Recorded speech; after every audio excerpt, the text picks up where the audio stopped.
অজ্ঞানতিমিরান্ধস্য জ্ঞানঞ্জন শলাকায়া চক্ষুরুন্মীলিতং যেন তস্मै শ্রীগুরুবে নমঃ।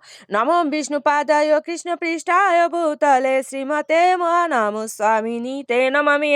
বাঞ্ছাকল্পতরুভ্যশ্চ কৃপা সিন্ধুভ্যেব চ পতিতানাং পাবনেভ্যো বৈষ্ণবেভ্যো নমো নমঃ।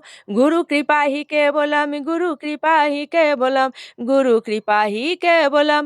ওম শ্রী পরমাত্মনে নমঃ। ওম শ্রীমদ্ ভগবতে শ্রীগীতায় নমঃ। নারায়ণং নমস্কৃত্য নরং চৈব নরোত্তমং দেবীং সরস্বতীং ব্যাসং ততো জয়মুদীরয়েৎ। মূকং করোতি বাচালং পঙ্গুং লঙ্ঘয়েতে গিরিম ইয়ৎকৃপা তমহং বন্দে পরমানন্দ মাধবম। ওম নমো ভগবতে বাসুদেবায়, ওম নমো ভগবতে বাসুদেবায়, ওম নমো ভগবতে বাসুদেবায়।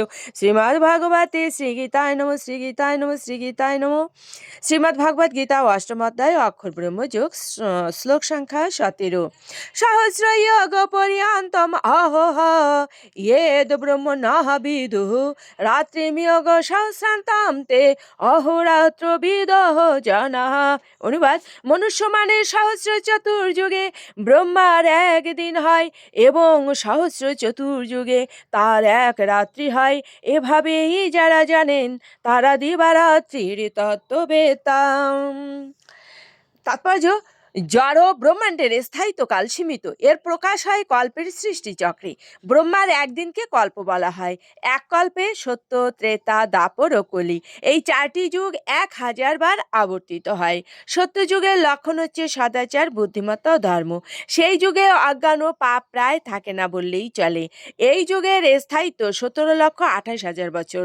ত্রেতা যুগে পাপ কর্মের সূচনা হয় এবং এই যুগের স্থায়িত্ব 12,96,000 বছর। দাপর যুগে ধর্মের অবনতি ঘটে এবং অধর্মের অভ্যুত্থান হয়। এই যুগের স্থায়িত্ব 8,64,000 বছর এবং সবশেষে কলিযুগ 5,000 বছর ধরে চলছে। এই যুগের স্থায়িত্ব হচ্ছে 4,32,000 বছর।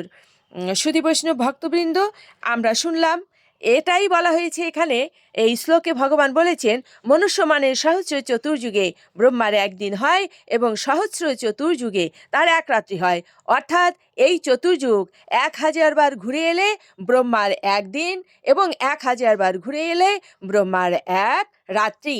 এভাবে যারা জানেন তারা হচ্ছে দিবারাত্রির তত্ত্ববেত্তা। ওম শ্রী পরমাত্মনে নমঃ। ওম শ্রীমদ্ ভগবতে শ্রীগীতায় নমঃ।